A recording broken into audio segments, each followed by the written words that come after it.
salvação.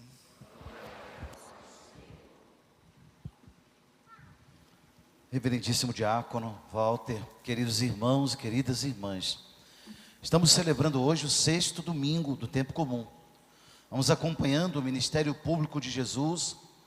Domingo passado, vocês vão se recordar, aquela pesca milagrosa, Jesus chamando Pedro, chamando os discípulos, e Jesus falou para Pedro: de agora em diante tu serás pescador de homens, e dava para eles a missão, de adiante. Hoje, nas leituras, o Evangelho, Jesus vai entregando no coração dos discípulos os ensinamentos mais importantes. O que eu quero dizer com isso? O Sermão da Montanha. O Sermão da Montanha é a carta magna do cristianismo. Viver aqueles pontos do Sermão da Montanha, ou colocar como meta de vida, está aí a essência da nossa fé cristã. Ora, o texto que lemos hoje, nós temos Sermão da Montanha no capítulo 5, 6 e 7 de Mateus, mas hoje nós lemos Lucas, mais abreviado, mais enxuto. Lucas, no capítulo de hoje, vai falando das bem-aventuranças. A palavra beato é feliz, realizado. Quem é o beato? Quem é o bem-aventurado? Quem são? Lucas vai dando ali as credenciais daqueles que de fato vivem essa felicidade. E é muito interessante, primeiro entender o pano de fundo com que Lucas escreve esse texto. Qual é a história do povo de Israel, com todas aquelas credenciais que Lucas vai dando. E depois entender o contexto aplicado na nossa vida de hoje. Explico a primeira parte. Lucas está falando, primeiramente, bem-aventurados, felizes os pobres, porque deles é o reino dos céus. Quem são esses pobres que Lucas está escrevendo? Vamos recordar a história. Tempo do exílio, Israel, século VI a.C. Nabucodonosor entrou, invadiu a cidade de Jerusalém, toda a terra de Israel, destruiu tudo que tinha lá, o templo, dispersou as famílias e levou, olha bem, escuta isso, levou deportado para a Babilônia os judeus. Ficaram na Babilônia lá até o império de Ciro, rei da Pérsia. Quando Ciro toma o poder, dá um edito lá, publica, e os judeus ficam liberados de voltar para sua terra. Quem é que volta para a terra de Israel? Ora, 40 anos, gente, é uma geração. 40 anos, muitos se estabilizaram, muitos montaram negócios, muitos ficaram por lá. Qual era o problema da Babilônia? Era o pecado da idolatria, pecado dos ídolos de todas as formas, cores, ou seja, uma vida totalmente contrária àquilo que o povo de Israel tinha entendido. Deus tinha falado para eles: não terás outros deuses diante de mim, eu sou o Senhor teu Deus. Moisés foi educando aquele povo, na lei de Deus. Ora, povo exilado na Babilônia, muita gente esqueceu a lei de Deus e começou a viver no pecado, naquilo que eram os cultos da Babilônia. Ora, quando Ciro, rei da Pérsia, libera o povo, quem é que volta para Israel? Um pequeno resto. Preste atenção aqui, a expressão é essa mesma, o resto de Israel. Ou uma outra expressão equivalente, os pobres de Javé. Bem-aventurados os pobres, disse o Evangelho. Não os pobres em espírito, numa coisa genérica só. Não, bem-aventurados os pobres. Que pobreza é essa? Essa pobreza lá do exílio. Os ricos foram aqueles que falaram assim: não, nossa vida já está boa assim, deixa para lá esse negócio de religião, de Deus, a gente já está feliz aqui, vamos ficar aqui mesmo. E começaram e se instalaram na Babilônia, esqueceram das promessas. Quem são os pobres de Javé? Aqueles que lembravam: não, Deus tem promessa a nosso respeito. Vamos começar tudo de novo, vamos para lá, vamos seguir adiante, vamos voltar para a nossa terra, para a terra que Deus deu, a terra que corre leite e mel. E voltam para a terra de Israel, os Anauíns, a expressão pobre de Javé, em hebraico, Anauim, é aquele que coloca a confiança em Deus, e não nas coisas, e não nas pessoas, e não nas circunstâncias, confiança em Deus. Esse é o pano de fundo que Lucas escreve essa palavra de hoje. E aí, irmãos, escuta bem. A palavra bem-aventurado, beato, feliz. O mundo de hoje tem falado de muitas formas, de construir felicidade. Toda hora, se você ligar a internet aí, você vai ver, tem aí um coach te ensinando um caminho de felicidade, de realização. Ou nas livrarias, nunca se fez tanta publicação sobre felicidade quanto no nosso tempo. E curiosamente, nunca se viu tanta gente infeliz. Nunca se viu tanta gente infeliz. O que será? Onde é que a gente está errando? Qual o caminho que a gente trilhou que não está dando certo? A humanidade parece ter regredido, hein? Ao invés de avançar, de evoluir, poxa, pessoas melhores, sociedade melhor, seres humanos melhores, temos mais recursos, que bom. Mas por que a gente está regredindo tanto? Tanta gente infeliz de toda forma. Bem-aventurados os pobres, porque deles é o reino dos céus. O que eu quero dizer para você nesse domingo é que esses anões que saíram lá da Babilônia e voltam para a terra de Israel, esses são os pobres de Javé. O Senhor quer falar conosco nessa manhã dizendo a mesma coisa. A tua esperança não pode estar nesse mundo. Na Babilônia desse mundo não pode estar a tua felicidade. Não existe felicidade perfeita aqui. Não existe. Viveremos em momentos de altos e baixos, subindo e descendo, luzes e sombras. Viveremos tantas contradições dentro e fora de nós, porque a nossa vida não é para esse mundo. O apóstolo Paulo disse: nós somos cidadãos do céu, a nossa cidadania é o céu. Aqui somos exilados, decaídos no pecado, exilados como rezamos na Salve Rainha, os exilados filhos de Eva, somos nós. Por isso, bem-aventurados os pobres. Hoje o que a palavra de Deus quer ensinar para nós é isso. Coloca a tua confiança em Deus, ainda que você tenha muitas coisas, ainda que você tenha construído um patrimônio, e que bom, ainda que na parede da tua casa tenha tantos títulos, que bom, isso mesmo, mas a tua confiança não está aí, a tua esperança não está aí. E aí vale a pena a gente entender, escuta, é muito diferente expectativa de esperança. As expectativas dependem das circunstâncias, às vezes elas nos realizam, outras vezes elas nos frustram, né?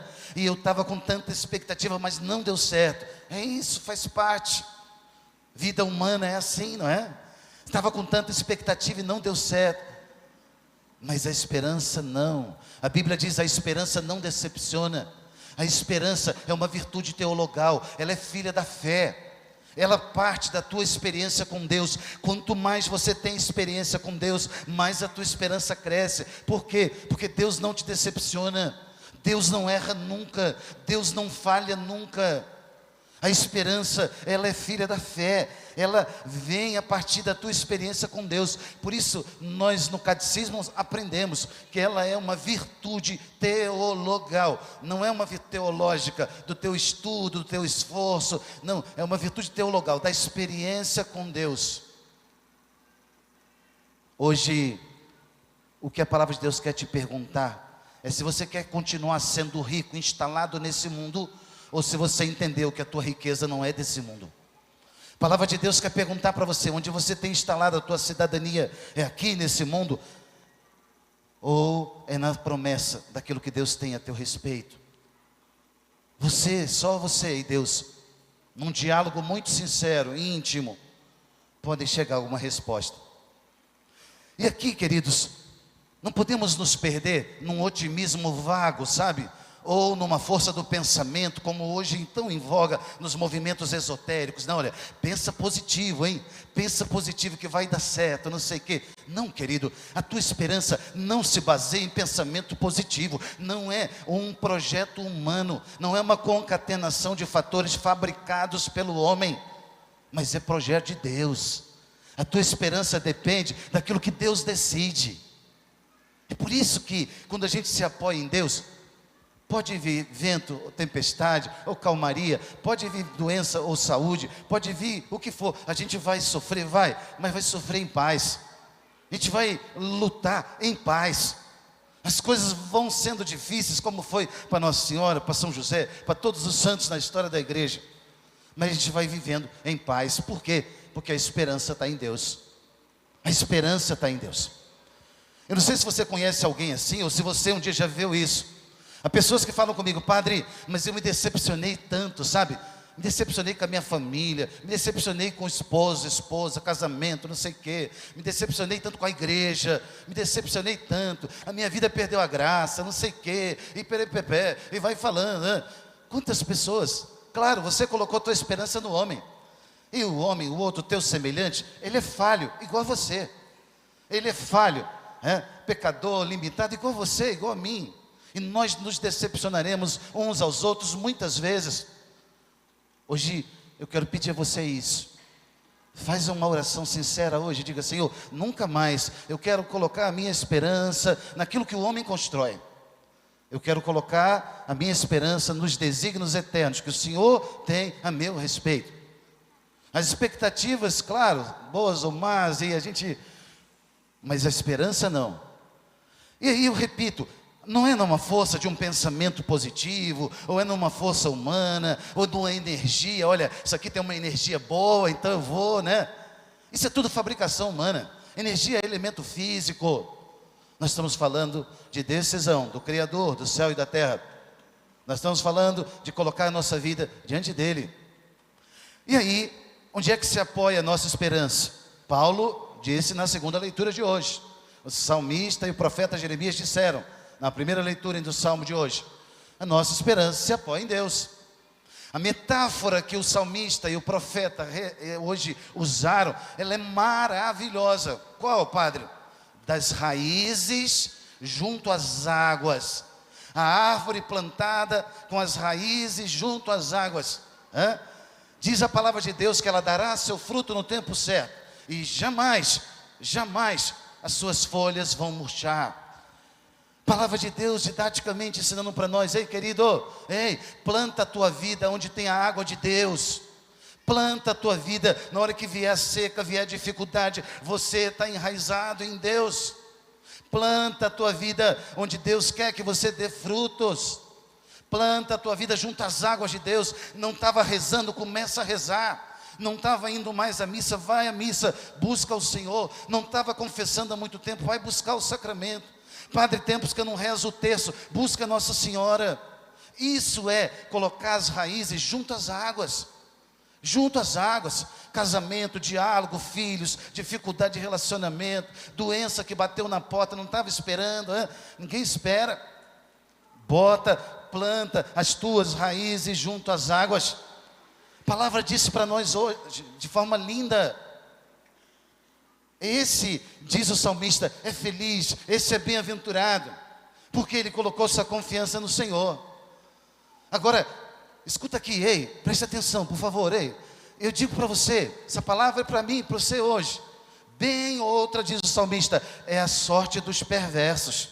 Bem outra é a sorte dos perversos. Ele diz, ao contrário, eles são iguais à palha seca, espalhada e dispersada pelo vento. A escolha é nossa. Onde que a gente quer plantar a vida? Com as raízes junto às águas? Aquilo que vai ficar? Ou a gente quer ser palha seca, levada pelo vento? Você ainda quer ter uma vida só de aparências? Só para as pessoas verem, faz de conta que está tudo bem, casamento, trabalho, filhos, faz de conta. Está tudo legal. A vida é o Instagram, a vida é o Facebook, a vida é a rede social. Está tudo legal. É isso? Não, claro que não. A minha vida, padre, o senhor está falando aí, é isso mesmo, a minha vida está enraizada em Deus.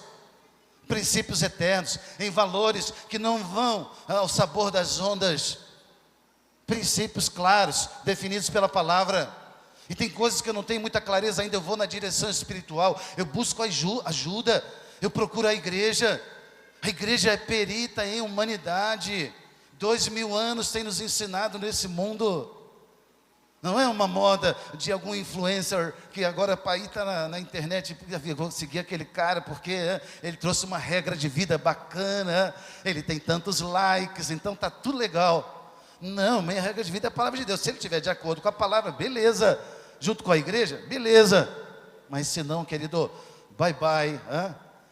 Então, hoje, nessa palavra das bem-aventuranças do Evangelho, Jeremias, capítulo 17, depois o primeiro salmo, das escolhas, o salmista e o profeta, ensinando para nós, com as raízes junto às águas, nós entendemos que aquele chamado da semana passada de Jesus, vinde a mim, farei de você pescador de homens, nós vamos entendendo que essa palavra, a construção de Deus em nós, a gente vai entendendo, não é uma coisa da criação da minha cabeça, não é um otimismo vago, já falei, não é um pensamento positivo, não é uma energia que a gente vai fabricando, não, tem um apoio num fato histórico. Por que essa esperança tem fundamento?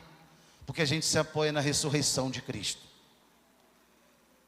Como assim, padre? Não entendi, explica melhor. Explico sim, escuta aqui. Paulo disse na leitura de hoje, os gregos lá de Corinto, primeira carta aos Coríntios, capítulo 15, Paulo está falando. Os coríntios, os gregos em geral, muito vaidosos pelo intelecto, eles deram a base, as escolas filosóficas, o liceu, a academia, os discípulos, o platonismo, o aristotelismo, beleza, deram uma contribuição fantástica, mas cuidado com o teu intelecto às vezes, ele pode te levar para lugares infernais, da vaidade, da soberba, do nariz em pé. Os gregos acharam isso, podiam construir um cristianismo, segundo a cabeça deles, sem a ressurreição de Cristo. Eles tinham até aceitado a pregação de Paulo, mas queriam caminhar simplesmente com o Cristo bom moço, o Cristo mestre, o Cristo bacana, o Cristo legalzinho, o Cristo que passa a mão na minha cabeça e fala que bonitinho, pode ficar aí no pecado, você é um cara tudo legal, tá tudo certo, o importante é ficar bem, o importante é você se sentir bem, viu? Não foi isso. Paulo falou, é mudar de vida, é morrer para o pecado e ressuscitar. É a ressurreição de Cristo que dá o fundamento para a nossa vida. E aí eles começavam a pregar contra a ressurreição, e Paulo disse na leitura de hoje, se Cristo não ressuscitou, então vazia é a nossa fé, e ainda estamos nos nossos pecados. Mas ao contrário, Ele ressuscitou como primícias dos que morreram, é Ele o primeiro, e nós vamos ressuscitar com Ele. Olha que palavra extraordinária, meu irmão, escuta isso, minha irmã. Você de casa que está assistindo essa missa pelo YouTube, presta atenção aqui agora, escuta. Paulo está dizendo para nós na leitura de hoje, segunda leitura, Cristo ressuscitou dos mortos como primícias dos que morreram. Paulo disse, se é só para essa vida que nós pusemos a nossa esperança em Cristo, nós somos os mais dignos de dó, de compaixão. Coitadinho de você que está aí perdendo tempo nessa hora da manhã, num dia tão bonito, nessa igreja, ouvindo esse padre enjoado falar toda a vida. Você é digno de dó. É isso que Paulo está dizendo. Nós somos dignos de dó. Mas não, ao contrário, porque Cristo ressuscitou. A ressurreição de Cristo é o limite para o mal. Sim, a doença bateu, a maldade, o mundo, a corrupção, o pecado, sim, mas tem um limite. Até aqui o demônio pode, de agora em diante não. O pior inimigo a ser vencido era a morte, e Jesus já venceu. O que eu quero dizer com isso? Eu quero dizer que essa esperança hoje, ela tem que ser vibrante no teu coração. Você chegou aqui cansado, chateado, aborrecido, sei lá, ou está olhando para a tua vida e tem coisas que não tem dado certo e você está cansado nessa luta. A ressurreição de Cristo é a última palavra. Calma, fica em paz. A ressurreição de Cristo para esse sofrimento é a última palavra. Jesus já venceu a morte. Padre, mas eu recebi um diagnóstico muito difícil de uma doença. A ressurreição de Cristo é o limite. Jesus já venceu a morte. O último inimigo, o pior, o mais temido, era a morte. Jesus já venceu. E Paulo está falando isso no contexto, repito, da vaidade grega. Dos gregos muito vaidosos de achar, não, a gente vai construir. É Deus quem constrói. Ali, quando se falava da imortalidade da alma, eles aceitavam. Platão, por exemplo, Mas quando falava da ressurreição da carne, para eles era uma novidade, era uma luta e uma barreira. E os apóstolos continuaram pregando. É a ressurreição da carne mesmo. Esse corpo que um dia vai virar pó, seja por uma cremação ou por um sepultamento convencional, vai virar pó. Esse corpo vai ressuscitar. Essa é a fé cristã. E é duro, e é difícil ouvir isso. E nós rezamos todo dia no credo, daqui a pouco vamos rezar. Creio na ressurreição da carne, não é isso? Ressurreição da carne, da carne. Essa deficiência, essa doença, esse problema, essa morte, já tem o limite da ressurreição de Cristo. Hoje, querido, você vai voltar para sua casa e você vai pensar nessa palavra. Onde eu tenho colocado a minha esperança? Quem é a razão da minha esperança? Você vai responder diante de Deus essa pergunta. As tuas raízes, onde estão? Onde você tem gastado tuas energias, tua vida, teus projetos, teus sonhos? É só para esse mundo? Hoje, olhar para essa palavra, irmãos, nesse discipulado que o Senhor está fazendo conosco, de decisões muito sinceras no fundo da nossa alma, com juízo, com critérios, não num sentimentalismo vago, de arrepios, de choro, de isso ou de aquilo. Não, não. O intelecto dizer, eu sei em quem eu pus a minha confiança. Daqueles dramas de vitimismo, de ficar criando intriga, isso e aquilo. Ah, porque eu sou branco, ou eu sou negro, eu sou pobre, eu sou rico, eu sou mulher, eu sou homem. E fica aí nesses conflitos, lutando um contra o outro. Não, queridos, nós somos companheiros de um mesmo naufrágio. O pecado tocou a nossa natureza, mas nós temos esperança. Porque a imagem bíblica para a esperança é ancorar. A palavra da carta aos Hebreus, nós estamos ancorados em Deus. A nossa esperança é qual âncora? Qual âncora? Num porto seguro. Às vezes o mar vai se agitar, é isso mesmo, faz parte. Segura firme, você está ancorado em Deus. A tua fé não é em vão. Por que você tem esperança? Que você está ancorado em Deus. Ancorado, mar agitado, eu estou ancorado em Deus. O porto é seguro. Aquilo que Deus falou permanece para sempre. Você não veio a essa igreja hoje em vão. Você veio agora à missa. Você está assistindo. Você vai mandar depois essa mensagem para alguém. Vai compartilhar essa homilia para alguém. E essa palavra vai encher de esperança o coração de alguém hoje que está desesperado. Sim, o contrário da esperança é desesperança. Tem gente que está desesperado. Tem gente atentando contra a vida, sua própria vida, de uma forma ou de outra. O mundo precisa de esperança. E você, querido, vai sair dessa missa hoje e você vai falar de esperança para as pessoas. Ajudar as pessoas a se aproximar de Deus é gerar nelas esperança. É a isso que o teu batismo te capacita. O dom do Espírito que está já em você desde o dia do seu batismo.